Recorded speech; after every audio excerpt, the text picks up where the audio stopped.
Back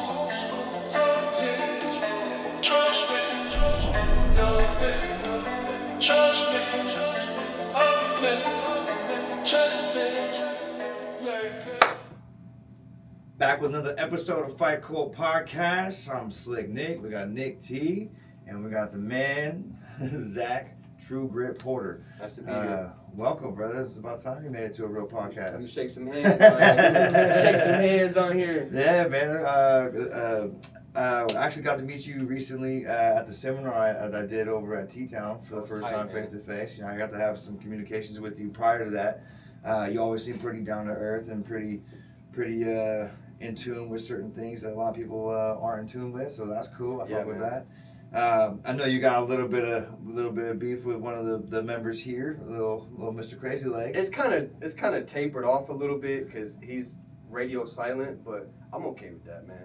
Yeah. I still gotta fight the guy. Still gotta punch him in the face at some point. We will oblige at any point in time. Yeah. And just to make it clear, this is why I say I'm about community and I'm not on some goofy shit. If you ever feel disrespected or slighted by someone on the team and you really do want to run it, like, we're not gonna tell you no. It's just gonna happen. And I'm also like, just because like you might have issues with someone on the team, don't mean you got issues with me. Right. You know what I'm saying? Yep. It's like, and you don't got issues with him. It's not end all be all with everybody. If it's something like that that's personal, then it's personal. Yeah. It is what it is. That shit will get sorted out over time. You guys know how it is. If somebody says something to a certain degree, you got to let that shit go. But some things, especially in the fight game, it's like, all right, we can punch each other in the face. Hey, let's go ahead and punch each other in the face, and then we could be friends. I say that's why I like. You know what I mean? That's why we love our job, right? And that's why we're good at it, you know. Yeah, so that's cool, man. I know you got a title fight schedule coming up down at Brian Johnson's show, Northwest Fight Challenge, April 4th. You excited? I'm so excited, man. I'm so excited. This is the biggest fight I've ever had for me. Yeah. And training has been ridiculous. I mean, I've been training. This whole fight camp's happened. It happened in November. I got the call in November, and I'm like, all right, I'll take the fight. You know, I didn't even hesitate. I'm like, I'm on. You know, I've been training. I got all my focus going on. Everything in life was lining up properly. You know, just got a home, had my baby. Give me the fight. Yeah. Say less. Everything else was up in the wind. The only thing that was kind of up in question was the guy that I'm fighting had a title fight February 28th. Mm-hmm. And we were like, okay, well, if he loses, somebody else is going to scoot in there because I don't want to fight some loser. I mean, none of us want to fight a loser. We really want to fight some of the best people so we can elevate as well as martial artists. Right, yeah. You need a challenge to rise to the occasion, right? So so I went out and watched him fight. He looked like, you know, he can handle his shit. So I was like, I'm just excited to get in there and fucking slam him on his face. Yeah, man, that's dope. I know he's Mutual Combat? Yeah, Mutual Combat. It's a rising gym out of, I think, like the North Seattle area, like Montlake Terrace or some shit like that. I can't remember exactly. Really respectful gym, man. And the guy's really nice. Yeah. You know, but it's the fight game. Yeah, man, it's all business. You know what I'm saying? It's nothing personal. It rarely is personal. It's usually just, you do this, I do this. Just happen to be in the same weight class, and our paths are going to collide, and that's just what it is. But yeah, man, that's what's up, man. So I know you started over at Street Queefs and then moved on and started doing more things for yourself, and that's good. I mean, you broke away. That's probably good. Well, I didn't start there. So truth be told, I helped originate it. Oh, okay. Me and Steve were teammates in Aberdeen at a gym called Twin Dragons. It's where I hold the 55 belt. It's kind of a hole-in-the-wall place. You know, we're training back and forth, punching each other in the face and slamming each other. And one day he's like, hey, I'm going out to Virginia to do some welding, because he was a welder at the time for the Navy, I believe. Might be the Coast Guard, but it's something like that. Going to Virginia, he's going to talk to one of the Street Beefs guys, the owner. Yeah. See if he can get in to get some fights. And he's like, all right, cool. You know, I saw him about a month and a half later. Is that Scarface fella? Scarface, okay, yeah. Okay. Saw him about a month and a half later, see him in the gym. He's like, hey, I talked to Scarface. He green-lighted me being able to make my own Street Beefs branch here. So that's how the whole thing happened. Our gym was the first gym to come out. I was the first guy to take 2 fights in one day. I was the first guy to get the first knockout at the yard. Devastating. Just uppercutted this dude into tomorrow. Nice. You know, but that's behind me. You know, I started in a hole-in-the-wall gym. Right. Co-jiu-jitsu gym. Very traditional martial arts, you know, one master type thing. And it just wasn't for me. Yeah. You know, because this guy had a problem with me cross training, and I'm like, that's a big red flag. It is for me because I'm like, if we don't have very high level guys here, let alone the best in the city, and they're at some other gym, why don't if I want to get better, I want to go train with these guys. I want to be better. So now I just train with everybody. I want to train with everybody. I want to get kicked. I want to get punched. I want to see how not to get kicked and not to get punched. Come on through. Yeah, that's what I'm saying. Yeah. You know? I feel that, man. I think cross training is really important. That's something that I've always been really big on and embraced fully. And the reason I said it's a red flag is what I've grown to recognize over, I've been in the game almost 2 decades at this point. What I've grown to realize over the course of my time within the sport is the ones that don't green light cross training are the ones that tend to have insecurities, right? They have fear of losing membership and this, that, and the third, and they push this narrative of loyalty to maintain presence in the gym and maintain money coming into the gym. It's like, and I get it on like a business standpoint, but I think there's better ways to go about it. Like we were just talking before we even hit record on this. I'm big on community. I'm a community first kind of guy, and that's what kind of sets me apart with a lot of people. It's like I even you were just at the seminar that I just volunteered my time to do. Excellent, man. You know what I'm saying? And it's like that's just one of many times that I have volunteered my knowledge and expertise and time to help build people that, they're not paying me. The only thing they're paying me is their time and their attention. Yep. You know what I'm saying? And it's like I'm legitimately there to help everyone that's involved in the community that we are a part of. I'm not looking to for any sort of like monetary gain out of the help. I have no ulterior motive other than to offset, disrupt what has been previous, which is this like selfish, scarcity mindset type of thinking. And I'm trying to, kind of steer it away from like, he sees it all the time. Like it's old school, man. Yeah, it's old. It's such an old school mentality. Yeah, it's pretty whack. I don't fuck with it. That's why I'm glad that we're kind of on this like precipice of change. And it's like my goal, my like bigger picture goal is to kind of be just a piece of the bigger picture of steering it in a better direction. You know what I'm saying? It's like, I got Nick in here, I got Joel Mundo in here, we got Madison, we got Lexi, and we got a lot of people in here that are like really community minded. So like it's really starting to flourish. Negative energy has been extracted from the facility. The only thing that's been left is the positive change that we're doing, and we're starting to have more and more of an impact locally, bro. So we even got guys that are coming all the way out from like Bremerton area to come and train with us because they see the value add that we can bring to the table. And you know what I'm saying? It's like bro, I can't tell you how many times we've helped corner people. Like that's how I got Crazy Legs actually. Is like he didn't have corners. I seen him at I think 2 or 3 fights. No corners, no one wrapping his hands, no one doing fucking nothing. It's raw, dude. It's weird, bro, because it's like you say you got all these people where now I won't say that he says that he doesn't say this, but when you're in this quote unquote community over where he was at, and that community doesn't show up to support, right? Is it much a community? Doesn't look like it because like my ass was there helping him, and I didn't have any ties to him. Now, he wasn't fighting on my show. He wasn't training in my gym. I wasn't making videos to go viral on the internet with him. But I was helping him. Legitimately helping him. That's why I'm saying Karma Supply, what you guys got going on here, is the Fight Cult podcast, the whole thing you guys got going on here is elevating the Pacific Northwest fight game. And I appreciate that. I mean that. I mean that from my heart. Like, and real recognize real in this game, man. Like, you just know, like, this guy. I knew this guy. I was like, this guy's going to the roof, man.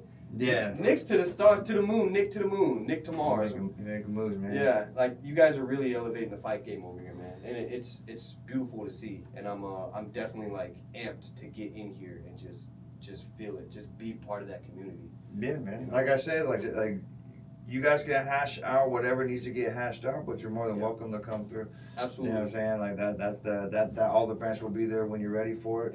I know you're in camp. I ain't trying to like mix up anything like, while you're this close to a fight or anything like that. But You know, after the fight, man, if you want to come through, you want to mix it up with us, you're more than welcome. We got a very good team. We got a competent coaching staff. You see the facility. The facility's nice. You know, we got everything we need. Plus, like, we're making moves. Like, we got Nick a amateur world title fight down in April. You know, next month, April 24th, down in Las Vegas. That's you know why as soon as I saw him, I'm like, dude, I'm fucking stoked for this fight, man. Yeah, man, I'm amped on this. I'm stoked for this fight, dude. I'm I really am. I'm like, what? Vegas? Go get your ass down there and get that dub, man. Yeah, man. Go get that fucking dub. Bring that shit home. You know, that's like, this is like the gleaming example of what I'm trying to contribute to the community. Right? Mm-hmm. It's like, I got Nick. He was at another gym for like 6 months. Even less than that. Even less than that. Okay. He was at a gym for a short period of time, primarily, and this is not I'm not throwing straight on this other gym because the other gym is good. It's a good gym, but he was at the other gym for a few months. He got scheduled for a kickboxing fight. Mm-hmm. I tested. He came here. He was supposed to meet someone here, and the person didn't show up. How often does that happen? All the time. All the time. But I had a conversation with him, and I was just kind of asking him, like, where you from? You know, I'm not gonna say the name, but I saw the gym gear on the gloves and shins, and I asked him, "Oh, is that where you're from?" I was like, how'd you get up here? You know what I mean? Like out of curiosity. Yeah. You know, because I think it was the Fist Fight Friday. He just came in on a Friday. Because Fist Fight Friday, it was just all sparring. Nice. And you know, we welcome people in all the time. We've helped like, a lot of people in the community that people don't even know about. You know, on the low, different gyms that don't want people to cross train. Right. You know what I'm saying? But either way, you know, he came in. He was here. I was kind of talking to him, kind of feeling him out a little bit, seeing what was going on. He's like, yeah, you know, I got a kickboxing, my first kickboxing fight. And what was like 2-3 weeks? So it was a short period of time. It's like 2 weeks on the dot. It was your first kickboxing fight? 2 weeks on the dot. So how long ago was that? A year and a half ago. Oh, yeah. man. So, Little roof. Yeah. So this is how I met him, right? So like, no striking skills yet, really, right? Very. It was all. I was just getting by on athleticism. Yeah. Like, pure. Yeah. Yeah. No Animal doubt. instincts kicked in. Yeah. So like that was my first experience with him is like him showing up. Others didn't show up. Right. So I tested him a little bit. You know, I didn't beat you up, but I definitely put it on him. Yeah. You know what I mean? I definitely wanted to like give him like the wake up of like this is what it is kind of deal. Yeah, it is. You know, it's like I didn't beat him up. He wasn't bumped up, bruised, broken, none of that. But I put a pressure on him, and I put him in some deep waters of like overstimulating and forcing him to overanalyze and overthink and shut down just to see what he would do under pressure, right? Where the cerebral is. Right, because I wanted to see exactly that, right? So he did well. He did really well. And I was like, bro, like, what's up with your people wanting to hear how you feel going into this fight, yada, yada, yada, you know? I was like, okay, cool. I was like, well, if you ever need some help, bro, come through. Yep. Following Monday, his ass was fucking in here. That's all it takes, man. Yeah, but look, ever since then, bro, 5-2, a mix across the board. You know, he's got, you're 2-1 in Muay Thai? No, 2-0 in Muay Thai. 2-0 in Muay Thai, 1-1 in kickboxing, 2-1 in MMA. That's a good record. It's a good record for a year and a half. Yeah, and literally just. That's a lot of fights in a year and a right, half. Right, you know what I'm saying? But it's like, this is what I'm trying to show and show what I'm capable to do with like coaching. Mm-hmm. 2, what we're capable to do as a team because I ain't the only one in here helping them. Right. You know what I'm saying? Like, 3, the opportunities that we can present for those that actually do want the opportunities, right? Because like I see guys all the time talk about it, like, oh, I want to do this, I want to do that. Like, okay, well, I got opportunities knocking on my fucking door all the time that people just ain't fucking ready for. Yep. And it's like, I'm trying to get more people ready for these opportunities. So like when these opportunities do arise, you're prepared for them. I was just on the phone earlier today with Rick Little, and something that we were talking about was like opportunity and shit like that. Yeah. At the other Fitness Quest. Yeah, Rick Little? I believe so. Rick Story. Rick Story, I'm sorry. Different Rick. Yeah, different Rick. Rick Little is Michael Chiesa's coach. Oh, okay. Yeah. So I was just talking to him about the fights because like, obviously he was cornering, but I was at the fights and I was just kind of chopping it up with him about the things that happened at the fights and how crazy it was because the UFC Seattle was fucking nuts, man. Yeah. But anyways, I was talking to him and I was like, man, like people always want to talk about, oh, you're so lucky that this is happening. I'm like, bro. They don't recognize how much work goes into it, right? Because luck is merely preparation meeting opportunity, and if you're not prepared to meet that opportunity, there is no luck. Yep. right? So it's like you got to put the work in before it matters, for it to matter. Right. You know what I'm saying? It's like people see all this shit like, oh man, like you're so lucky, you're doing all this. It's I'm like, fucking bro, 10% of the game. Yeah, and it's like, bro, like I'm fucking. This guy will tell you, like I don't fucking be sleeping. I'm fucking in, bro. You know what I'm saying? I got all the kids. I got the kids during the day. I'm coaching at night. I'm doing privates throughout the day at the house, helping people get ready in camp. I'm fucking juggling all these phone calls to like get these fights lined up. Not just for the people that we have in house, but I'm also matchmaking for 2 cards. I got other matchmakers from other states hitting me up about getting more people out of state and all this other shit. And obviously like with the clothing brand and all this other stuff. You know what I mean? It's like I'm doing a ton, bro. So it's like people want to talk shit and they want to hate, but everyone out here talking shit and that want to hate all benefited from my work at some point, and they got cut the fuck out, and that's why they're upset.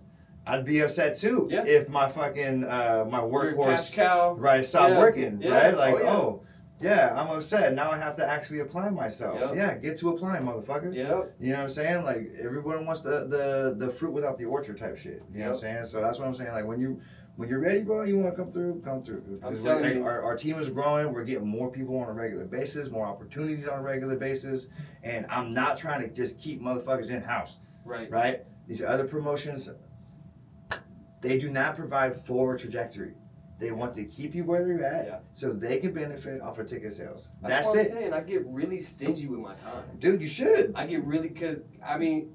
Especially since it's your well-being, bro. Yeah, it's not. I'm the one getting kicked to right. Look, it's your time is your life, and if you don't value your time, you don't value your life. True. You know what I'm saying? And that's one of those things that most people don't understand. Like if you can't see it in that cohesion, then you don't see the reality of the situation. Yep. Time is the only commodity that can be replaced. Money can be replaced. Yep. Items can be replaced. All this other shit can be replaced. Anything that's like, can be bought, purchased, broke, whatever, like all that shit can be replaced. Your time is one thing. When it's gone. It's gone. Yep. So it's like your time and your health. Those are 2 things that you cannot replace. Yep. You know what I'm saying? So like that's why it's like all these guys that are out here locally, dude, like I said, I've been here actively about 15 years here in the Northwest. Okay. Before here, I was in Arizona. Well, shout out Crazy Legs. That's the only way I know you. Yeah, so he's a good dude, man. He's got a promise, man. I'm not gonna shit on him. He's not a bad person. He's just young in the mind, from what I can tell. That's all it is. Well, I mean, I don't know enough about him to make a proper judgment. I just know he said some shit to me that I gotta punch him in the face for. That's fair, bro. That's fair. That's fair. And I even told him straight up, like, look, dude, I'm trying to be friends with you, man. He's like, you're fucking weird. I'm weird for that? I'm a man for that shit. I'm gonna tell you to your face, I want to punch you in the face because of some shit you said, and then I want to shake your hand and drink a beer with you. I'm weird for that? Let me be weird then. It's accountability. And closure. Yeah, and closure. So, yeah, man, I fuck with that, man. Yeah. I mean, shit, bro, even back in the day, dude, like, I used to get them up with homies, bro. We used to call it homie rounds, you know what I mean? Like, it is what it is, dude. Like, but back then we were kind of knuckleheads, you know? We didn't give a fuck. We were just brawling in the fucking woods for fun when no one else wanted to get them up type shit. We'd meet up after school. I mean, I'm from Arkansas, man. We did that shit for fun. Yeah. Like, when I say I've been fighting my whole life, like, I've been fighting my whole life. I didn't take an actual fight until I came to Washington. Yeah. I never, took an actual martial arts class until I came to Washington. Yeah. But I've been getting beat up and beating people up my whole life, man. So that's where true grit comes from. Yeah. That's where the whole name comes from, man. Like, I've been a small dude my whole life, man. I've been that little guy my whole life. But ain't nobody can say, at least growing up, nobody can say, hey, man, I called on you, you didn't show up. Right. I was there every fucking time. You remember that scene from The Outsiders where they clashed at the very end? Dude, we had something just like that happen all the time down in Arkansas. And my little ass was at the front, just ready. Yeah. Just ready, man. Come on, let's get it. Let me get to my bumps and bruises and let me bruise some people up. Yeah, I feel that. Yeah, we used to get them up back in high school. Yeah. It was fun. So yeah, man, I can definitely relate to that. Like I was saying before we hit record, man. I grew up in I was in a trap house with a fucking drug addicted, suicidal, abusive mom, and then after that, I got put into state custody, and I was in state custody from 7 to almost 15. Like I think a month before my 15th birthday, I got moved to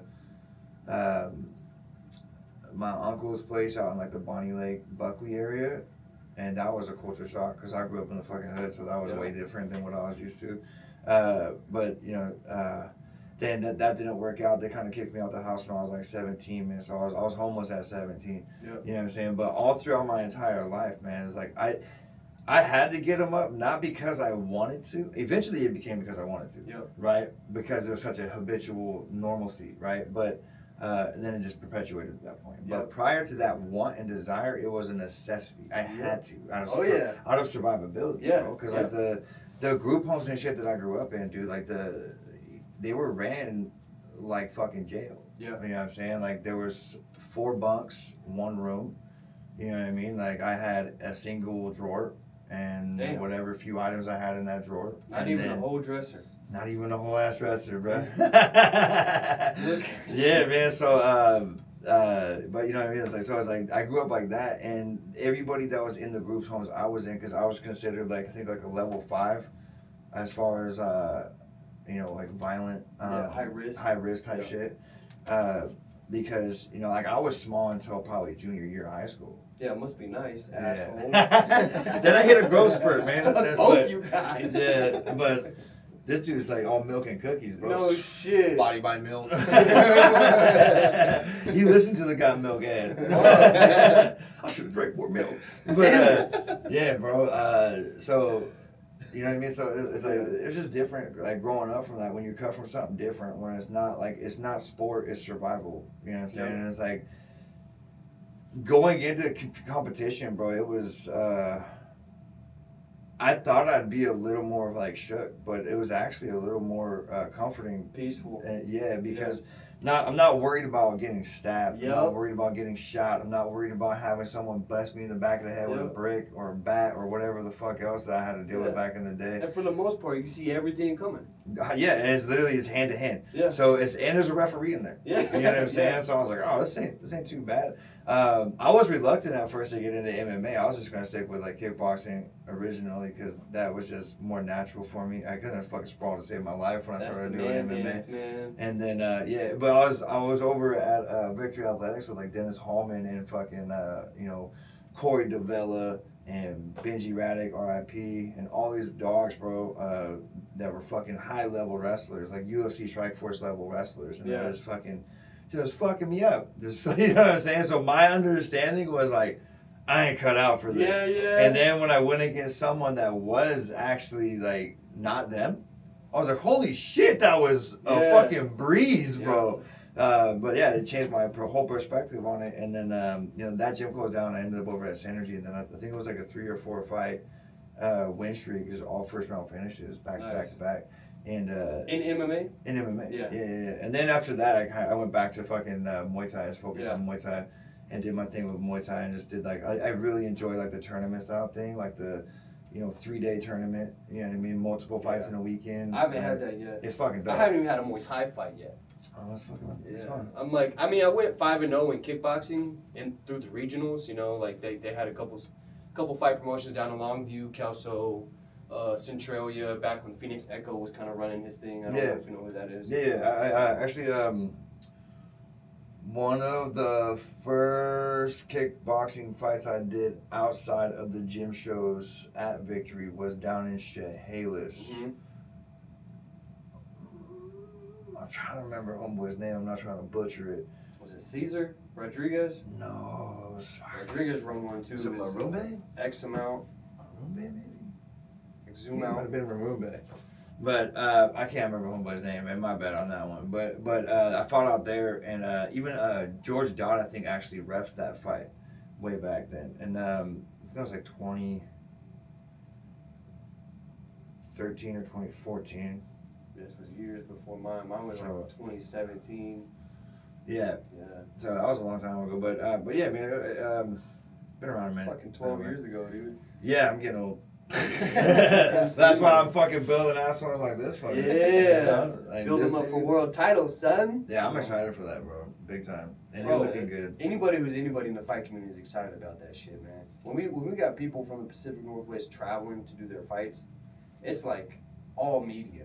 It's like that's what we're built for. You know what I mean? That's why all this is happening. It's not just in-state competition that we want to go on. We want to shine. We want to shine in other states too to show them what's happening. Right. Yeah, and it opens the doors for everybody else too. Yep. Everybody else that 100%. wants to be a part of what we're trying to build.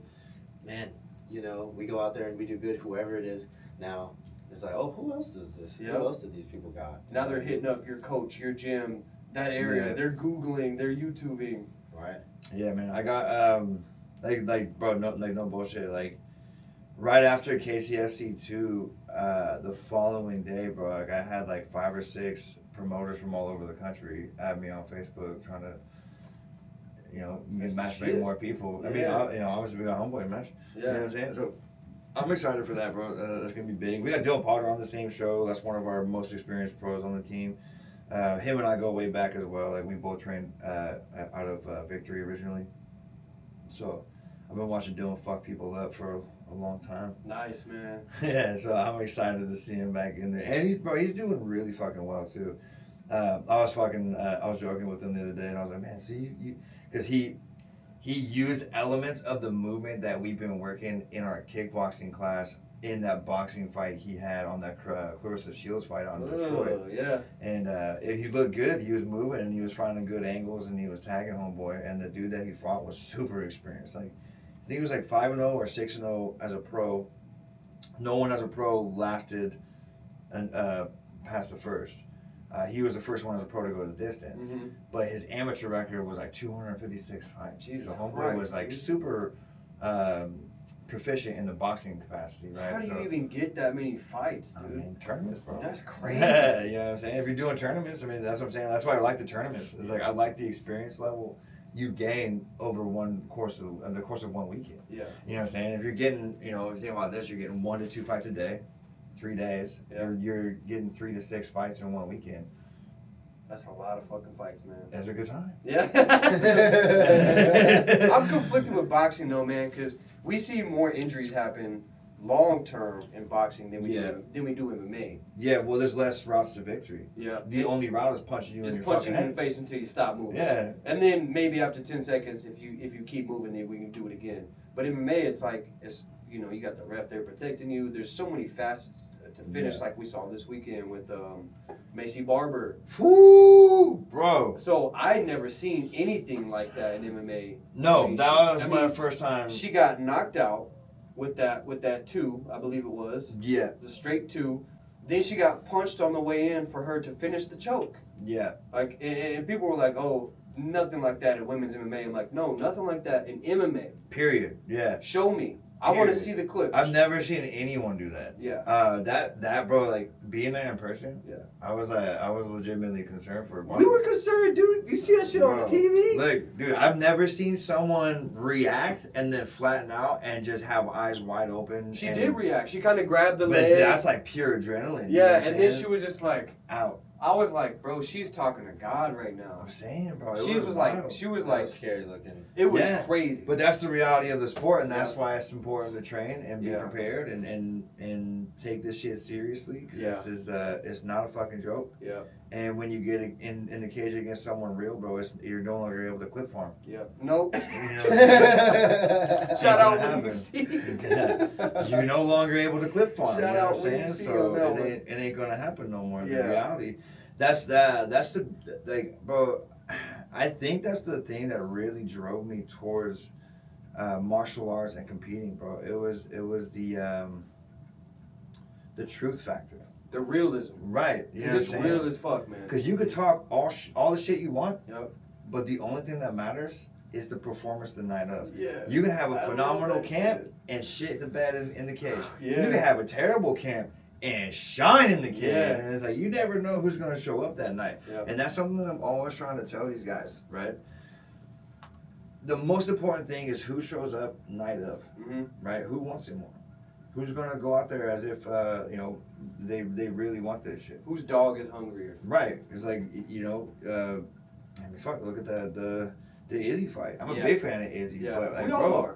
But I'm sure we all but wanted Pyfer, him to win. But Pyfer looked like he wanted it more. I had He Piper fought. winning. Yeah, he fought like he wanted it more. Yeah, I had Piper winning it just based off of, we all wanted Izzy to win. Clearly, we're really big Izzy fans of striking and MMA in general. and his reign as a champion. Mm-hmm. But I really thought Pfeiffer was gonna take it. You know, I was It like, was crazy, bro. it's just his time, man. It is his time, man. For Bigger, him stronger. to, yeah, very very powerful. Yeah, You can see really strong. the strength and power on that dude's crazy. He And clipped the him with that left. trajectory thing is really interesting too. Yep. Like somebody could be like world class for so long, but when that trajectory starts, Oh, and I don't mean to be disrespectful at all. This is just me being objective. Right. You know what I mean, when you see someone's trajectory, even if it's not going down, if it's, you know, not going up, and, Yep. and somebody else Yeah. is, you know, you never Yeah. know what point they're at in that upward Yeah. trajectory. yep. And you can see that momentum shift in the career too. Yeah. Yeah, you know, things start to taper off, and you're like, fuck. And then you Yeah. start to root for that person even more, Right. because you want to Come see on, them. dig You it wanna, out. yeah, you Come on. want to see him back on top so bad, man. Yeah. It's It's a ruthless fight game, man. That's for sure, bro. You know. You can't be half-assed. One of my favorite sayings, I kind of coined it because like MMA is for real. Like I think MMA is one of the greatest teachers in life in general, because like you're gonna be wrestling your entire life with your spirit, your emotions, your physicality, everything. You wrestle in life literally, but you can't be half-assed in the shits. No, You gotta be full cheeked, man. You gotta Yeah. be full cheeked in that shit, Yeah. because if I mean, a blink of an eye, you're done. I mean, like, again, to reference that Macy Barber-Alexa Grasso fight, a blink of an eye, boom. She was doing good. She wasn't doing bad. I don't know how it looked in person. On TV, on TV, she was like...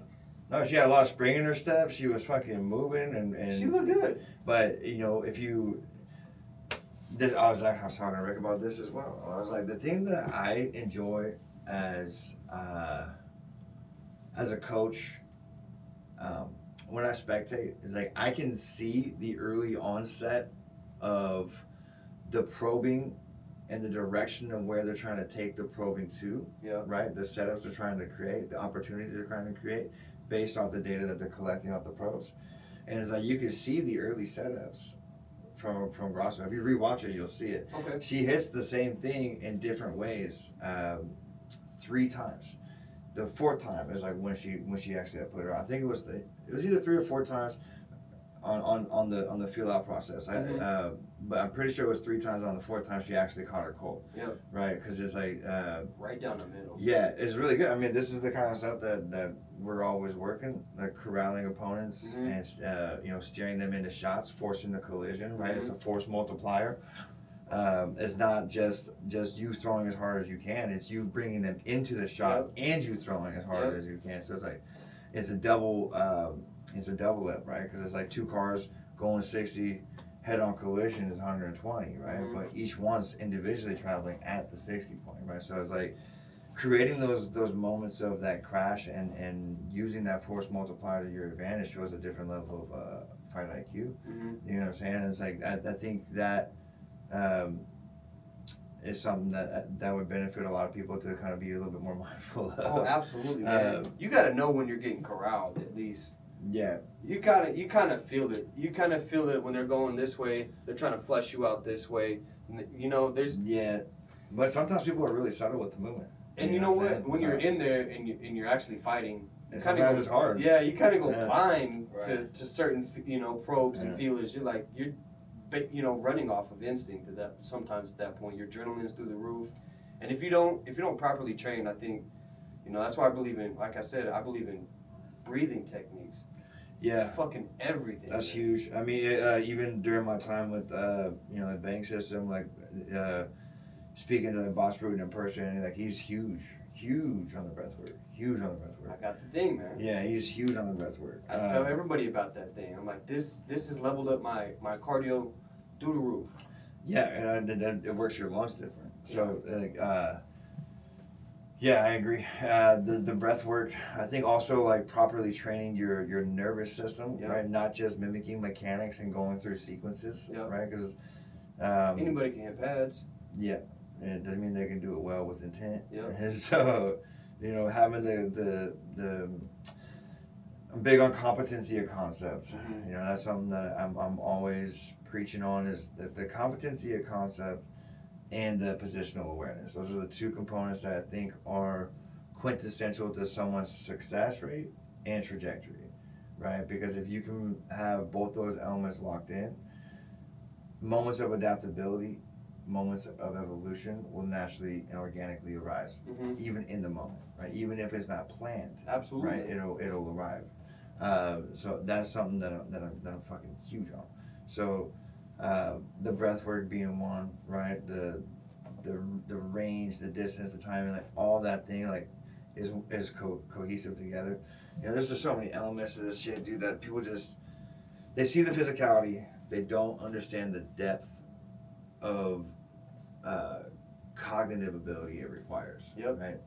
So and that's crazy. And like you're saying too, to the point of like this is something like I'm sure we all talk about a lot, but like the lessons you learn in the room, you know, apply across the board in your entire life, and there all those lessons are like right in your face when you're doing this sport. But I feel like it works both ways as well. You know what I mean? Like the way you live your life outside of the gym 100%. directly impacts 100%, how dude. things are gonna go when you get in the cage and you know when you're in the gym every day.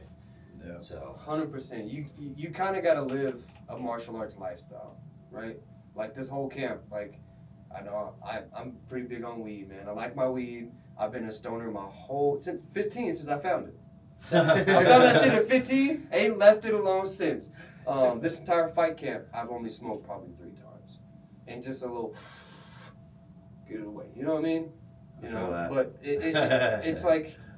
I don't know, man. Like you just gotta your life has to be adaptable to martial arts because martial arts doesn't really adapt to your life. No. You know what I mean? No. It's a real hard, gritty. You know, you can go play football, you can go play soccer, you can be a barista, but you can't play fighting. This shit will take chunks off your life if you do it incorrectly. That's for sure, man. And you know, caveat off that, bro. Like something that I like to tell people is like, if you're a fighter, this shit's in you, not on you. It ain't like a game jersey that you're taking off in between. Yeah, in you, know not what I'm on saying? you. I love that It's shit. It's not a seasonal fucking sport. Yeah. There is no off time, so you got to find balance to keep going, to stay active. Because you know, I talk to him about all the time. Momentum is everything in this sport. Yeah. If you God, it is. you know, and that ties into the trajectory thing, right? It's like Yep. momentum is everything. If you aren't keeping that ball rolling, and if you ain't being the wind in the sail on your own journey, then who else is gonna fucking do it? That's why you gotta be your biggest support too. When you go home, you're the person laying in your bed. You're the Right. person looking you in the mirror. Mm-hmm. You gotta believe in yourself, and that belief, that confidence in yourself is half the battle, Yeah. right? Because once you get in the ring, you start doubting yourself. That momentum starts shifting. You're tapering off. Now you could be losing. I feel that, bro. And I'm big on like the mentalism, bro. Because like I said, you got to be your own support system.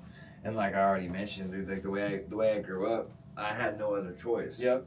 You know what I'm saying? So everyone else always had excuses. Always. Yeah. I can't stand looking, that shit, man. Yeah, it's like always looking for someone else to blame and Yeah. point the finger at. Always looking for someone else to coddle them or fucking guide them or anything like that, bro. I mean, it's like, bro, sometimes you gotta guide yourself. Yep. If you want something bad enough, you're gonna find a way to figure it out, bro. Like I didn't have a dad. I didn't have fucking family members teaching me nothing. You know what I'm saying? Like We didn't have father figures. nah, bro. I figured my shit out, bro. You know Yeah. what I'm saying? So it's like it might have took me a little bit longer. It might have been a little bit of a longer journey for me to get to a position that I'm in currently, as far as like, you know, with like the mental, emotional, and spiritual maturity that I currently have. I didn't possess this back in the day. Right. But the thing that etched me out with time was the combat sports. Mm-hmm. You know what I'm saying? It was the first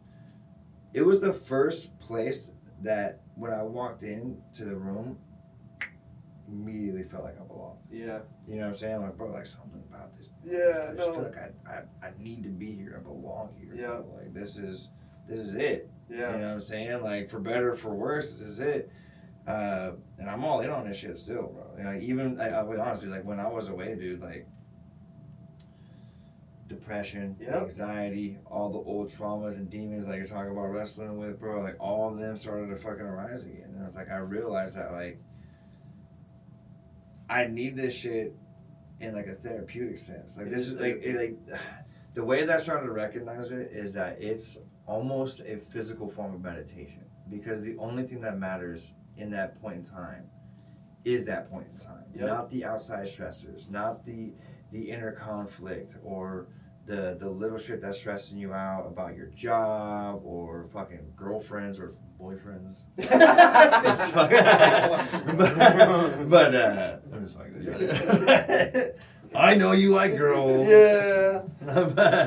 I think. but you know what I'm saying? It's like all that little shit, bro. It's like it's gonna be there when you're done. But when you focus on something a little bit bigger than yourself, you learn how to live outside of yourself, and the little shit starts to look that much smaller. Bro. It's not so much of a fucking big issue, and it's more digestible, and it's better. And then it's like something I also recognize, like throughout the entire time that I've been training, I've also been helping other people.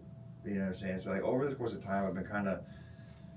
The more I reflect upon it, this is when I started to recognize this. Is like the more I do this, the more I help people, the more I recognize that the reason I'm so driven to want to help community so much is because I never had help. Yep. I never had anybody give a shit. That's a good driving factor, you know what too. I'm saying? So it's like... Which makes you more capable, in my opinion. Yeah, it gives me more motivation. Yep. You know what I'm saying? Because like I don't want anyone to feel the depths of apathy that I struggled with. You know what I'm saying? Apathy, that's a good one too. But I've talked to him about this shit before, bro. Like, and it's like my first time saying it on here, dude. But like, I've been down and out plenty of times, like in a bad way, bro. And but there was a state in my life, dude, where like I legitimately, like I was so apathetic that like I legitimately didn't give a fuck if I lived or died, and that's how I was like going through life. Yep. You know what I'm saying? Pure recklessness. And it's like, bro, if I didn't care about hurting myself, I clearly didn't give a fuck about no one else. Yep. You know what I'm saying? And it's like, I lived that way for a long time. It took breaking away from everything that I knew. Like, bro, like I literally sold everything that I owned that was worth anything, and I gave everything else away. I left this state with no goal in mind other than to do some fucking soul searching. You know what I'm saying? And I went down the coast, and by the time I was doing a bunch of graffiti, and I just went down the coast doing graffiti, ended up in LA with my buddy Matt, and who just got out of rehab and needed to do some soul searching as well.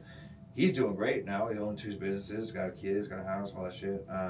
But he was fucked up too, and I brought him along for the spiritual awakening here, right? Yeah. I was like, bro, like you can come if you want. This is what I'm doing. I don't have a plan, but I'm gonna figure some shit out. Yep. Like the only plan is to kind of deep dive, get in touch with myself, and kind of uproot some of these deep fucking rooted traumas. These that traumas, need to get addressed, right? Because if you can't heal from the past, your future gets jagged because of it. Yeah. And I think that's really why I resonate with you somehow. Life is strange, dude. Yeah. Life brings people together how they need to be brought together. Like, I was a busker. I left my mama's house at 16. Yeah. I took the fuck off. I'm like, all right, there's no father figure. There's no man in the house. There's drugs, hood.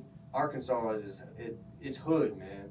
And I took my guitar in my backpack, went all the way across the United States, man. Ended up in Alaska, found myself up in Alaska doing fishing jobs, and then passed through Washington once or twice and just fell in love with this state, man. Geographically, I love it here. Politically, it's a shithole. Politically, it's terrible. But that's everywhere. I wish it was more like Arizona, because that's where I was born. Yeah. But Pacific Northwest, man, I've been all up and down this country, dude. There's not a lot of places like this at all. No. Alaska is number one, dude. Yeah. Absolutely gorgeous. I mean, man, I went and hiked a blood glacier. They call it a blood glacier. I forget exactly what city it was in, but a blood glacier, completely red. It took a couple hours to get to the top. We partied in an ice cave, stayed the night in an ice cave.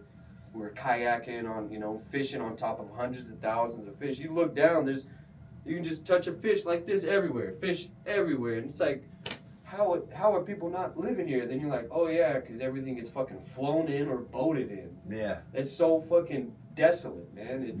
That's but that's why I call it the last frontier. It's so peaceful, dude. I spent 6 months there, and like best time of my life.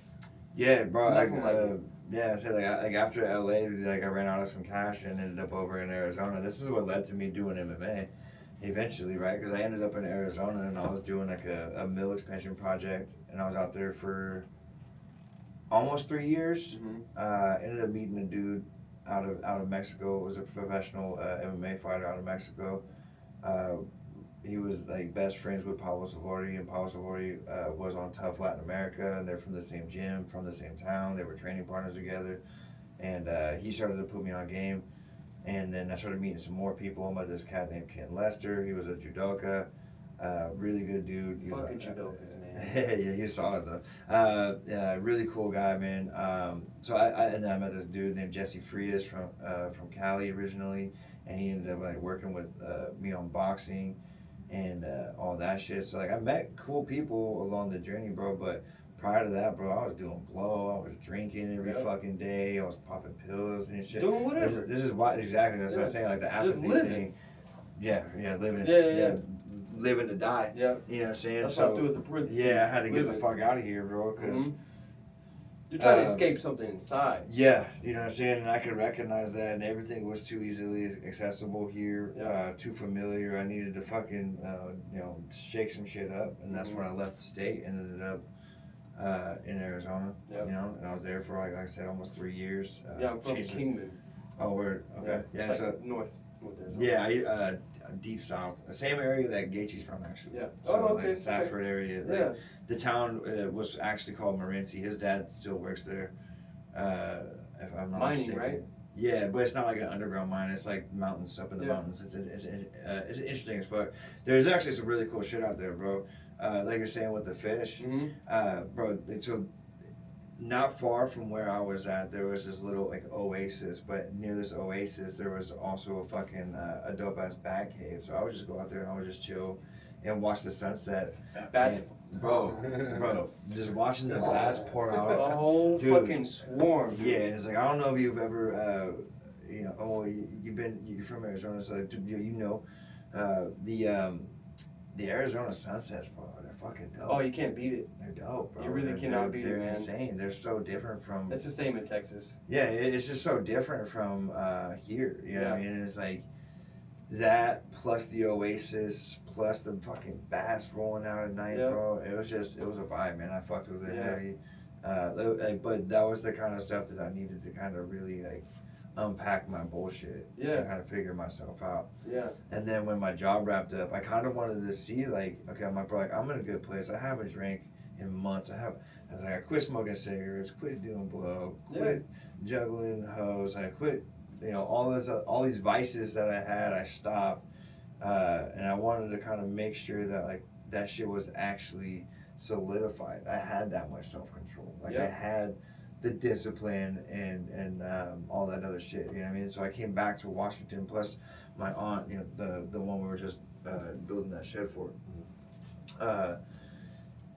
My aunt was not in good health, and I don't have many people. And it's like, so she's not my biological aunt, but she's been there. She's one of 5 that were adopted. My biological mom was adopted by another lady named Kay, and Grandma Kay is a fucking saint, bro. Because they adopted 5 kids that literally nobody would ever want. Yeah. You know what I'm saying? Like, bless her heart, man. Yeah, man. Like when I say my biological mom is troubled, it's an understatement, right? There's like a couple other ones that, Kim is probably the best off as far as like being able to do everything, but then we got another one that fetal alcohol syndrome, was abused, and like will never have a fucking normal life. Dude, we are. I think she's like even. I think 2 years older than me. Damn. But She's mentally. 50? Nah, damn. Zing, dude. Burn, bro. I need some fucking aloe vera for that shit. But yeah, she's like 2 years older than me, bro. But cognitively, she's a child. Like, she's never gonna have a normal life. So I'm glad I came back when I did, because Kim's health has gotten better since then. The other ones have declined a little bit, but it's coming back to Washington. I was a little bit homesick, but that's how I also ended up at Victory, and then over at Synergy, and over at Southtown, and now I'm fucking here. But yeah, man, life's a trip. Life is a trip, man. It's a journey, man. It's a trip, but you know what? It's like I've lived a really, really weird life, very similar to yours. Very similar to yours. I found myself in LA in my travels, and that's actually how I got the weird place. Dude. I've had people chase me down, try to stab me. I'm just playing. I played for money across the United States, man. Before I knew anything about carpentry and anything, I played for money across the United States and found myself in LA, and then that's how I got the Alaska job. You know, I was skating through the middle of fucking downtown Los Angeles, 98 degrees, and saw a poster on a wall and thought it was dope, and I didn't have my glasses. So I was interested. I was like, that's a dope poster. I can't see it. Let me get closer. Turns out it was a job application or a job, you know, potential. And they're like, yeah, go to this website, sign up. And fuck, I never been to Alaska. I never been on a boat. I went out there and fucking applied myself, man, and become a quality assurance manager my first time out there. People have been there 6-7 years and not even moved up. What the fuck are you doing? Fucking off. Like, you know what I mean? And I had dreads at the time. My dreads were probably like down here, you know. So I looked like a fucking hippie, dude. You know, smelled like weed all the time. Skateboarding. Showed up with a guitar. That's all I had, man. It was all I had, and I just etched my way into it. And I remember because I mean, literally my whole life I've been, you know, wrestling around with people bigger than me because eventually a fight's gonna get to the ground. You know, a fight's gonna get to the ground, and then that's where I shine. That's always where I've shined, and that's why I fell in love with grappling and wrestling. I'm like, and then I started to apply wrestling into like literal life. I'm like, you're gonna wrestle your entire fucking life. You might not strike, you know, because sometimes you gotta sit back and just let things be. You can't just punch someone in the face. You can't just kick them in their fucking leg. Sometimes you gotta play the long game. But at some point, you're gonna wrestle with those thoughts or those moments. So I'm like, I can apply this to my life. There was a guy on the boat who was like a purple belt. Some Mexican dude with a purple belt. I was like, yeah, dude, I like wrestling around, you know, wrestling around with bigger people. So here we are on a fucking 350-foot boat, metal ground, wrestling around, scraping our fucking knees and elbows, getting down. And you know, we did that for a month. And I was like, dude, you teach me how to get decent at this, you know, while we're out here, I'll teach you how to play guitar. So it was a good trade-off.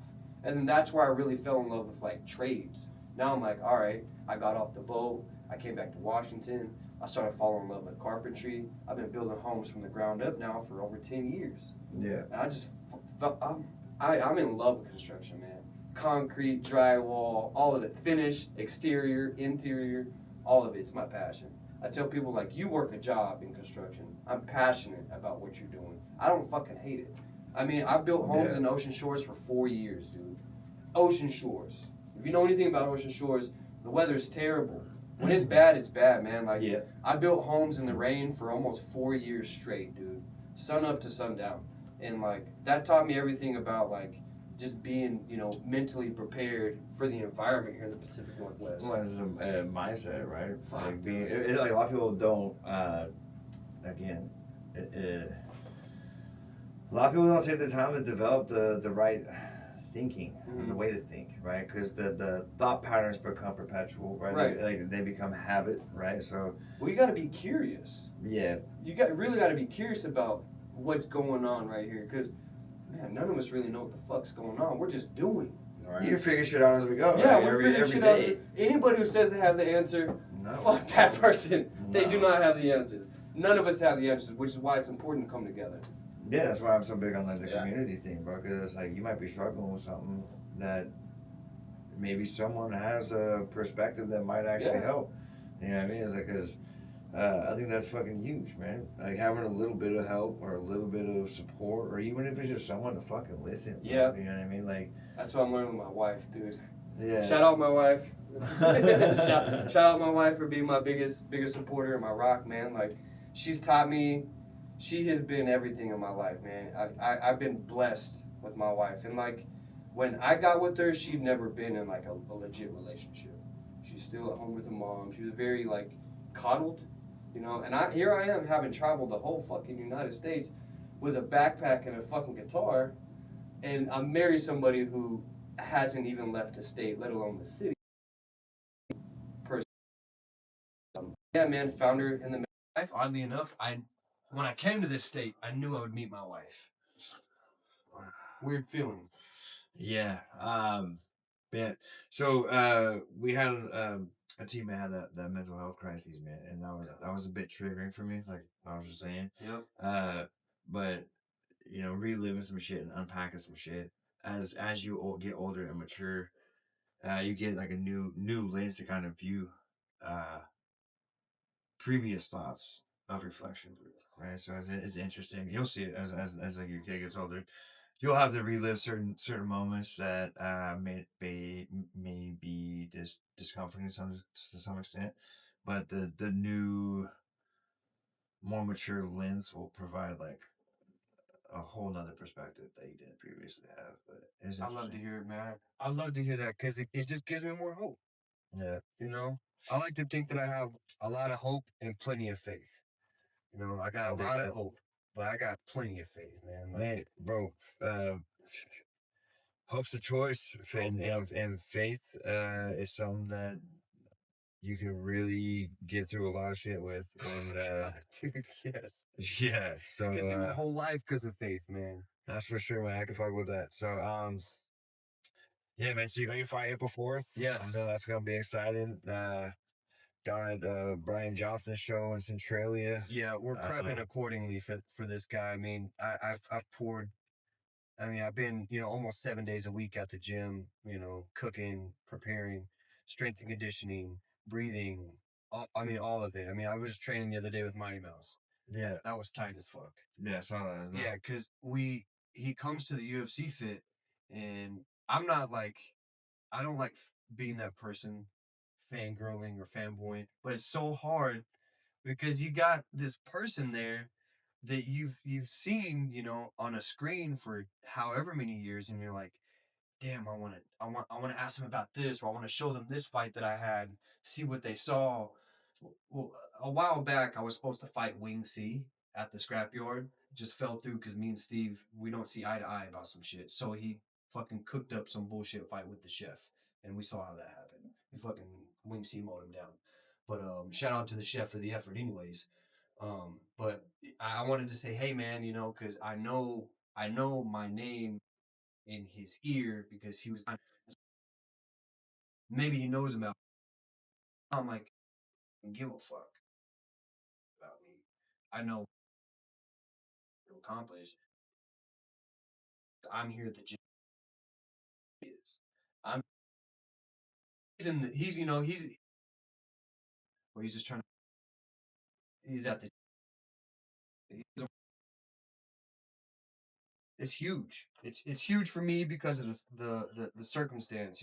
Yeah. I just had my baby. We just moved into a nice house. Like we got a lot of things.